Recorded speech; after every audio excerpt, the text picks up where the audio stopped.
강진과 쓰나미가 덮친 인도네시아 슬라웨시 섬 팔루에서 들려온 소식들 정리해보겠습니다. 사고 현장에서 체류하거나 왕래한 것으로 알려진 교민 7명 가운데 5명의 안전은 확인이 됐다고 외교부가 밝혔습니다.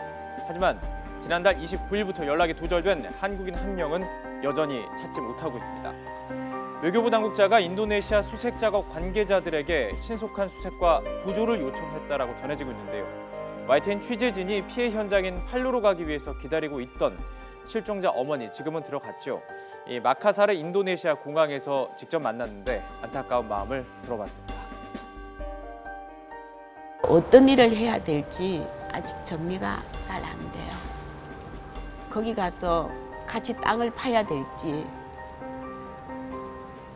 아니면 물 하나라도 수고하시는 분들한테 갖다 드리는 작업을 해야 될지. 네, 이처럼 실종자에 대한 소식이 더딘 이유도 인도네시아 주민의 희생자 수가 계속 늘어가는 이유도 현장의 상황이 매우 열악하기 때문입니다. 지진과 쓰나미 여파로 사고 현장으로 들어가는 다리와 도로들이 크게 유실이 됐고요. 통신 장비가 파손되는 등 상황이 매우 좋지 않은 것으로 전해지고 있습니다.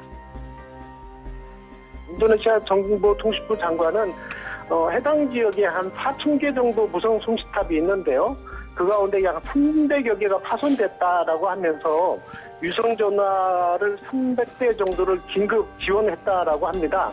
하지만 많은 주민들이 있기 때문에 지역에 여러 가지 환경 문제가 있고 또 전기가 들어오지 않아서 아직까지도 상당히 통신이라든지 제반 여건이 안 갖춰져 있는 걸로 보여집니다. 구조를 하기 위한 중장비의 이동에도 제한이 있었던 것으로 전해지고 있습니다. 생존 가능성의 경계선으로 여겨지는 72시간, 골든타임이 넘어가면서 필사의 구조 작업도 계속되고 있습니다. 이 구조대원들이 건물 잔해더미에서 한 명의 생존자를 기적적으로 찾아냈습니다. 팔루 현지에 거주하는 20대 여성으로 지진 발생 사흘 만에 목숨을 건졌습니다. 들것에 실려 무사히 현장을 빠져나왔지만 강진 당시 악몽에서는 헤어나오지 못하는 표정입니다. 싱가포르인 응콕 총 씨, 지진 발생 직전 무너지는 호텔 문을 나서서 화를 간신히 면했지만 7m 높이의 쓰나미가 몰려오고 있었습니다. 이때 무너진 건물 잔해에 깔린 어린 여자아이와 엄마를 발견했고요. 촌각을 다투는 긴박한 상황, 일단 아이는 빼냈지만 엄마는 미처 구하지 못했습니다. 쓰나미가 잦아든 뒤 혹시나 하는 마음에 다시 장소를 찾았는데 아이의 엄마도 기적적으로 살아있었습니다. 영웅의 이야기도 들려오고 있습니다. 쓰나미가 덮쳐오는 순간에도 공항 관제탑을 끝까지 지키다 순직한 21살 청년 안토니우스 구나완 아궁의 이야기입니다. 지진이 발생한 위급한 상황, 동료들은 이미 관제탑을 빠져나갔지만 그는 여객기가 무사히 이륙할 수 있도록 마지막 허가를 내리고 관제탑 창문으로 뛰어내렸습니다. 그러나 크게 다쳐서 결국 목숨을 잃었습니다.